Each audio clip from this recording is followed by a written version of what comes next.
Hey there, medical students. Today, I'm diving into what a vesicovaginal fistula looks like during a cystoscopy.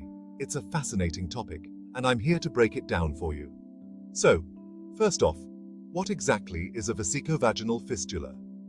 Simply put, it's an abnormal connection between the bladder and the vagina.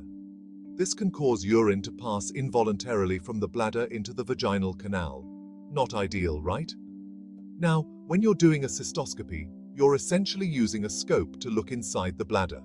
The goal is to identify any abnormalities, and in this case, we're hunting for that fistula. Here's what you'll typically see.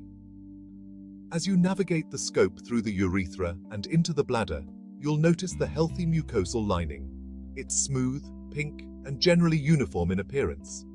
But then, as you move closer to where the fistula might be, things start to change. You might see an area where the mucosa looks disrupted.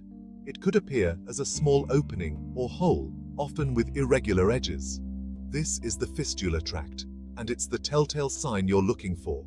Occasionally, you might even see air bubbles or urine passing through the opening. That's a clear indicator that you've found the fistula.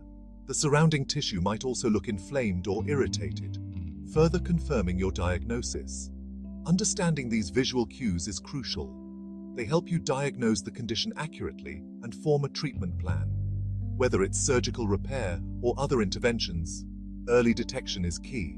And remember, while cystoscopy is a valuable diagnostic tool, it's also essential to consider the patient's history and symptoms. A comprehensive approach always yields the best outcomes.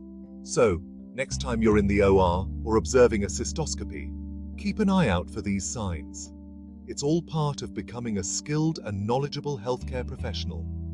Thanks for tuning in, and keep pushing those boundaries in your medical education.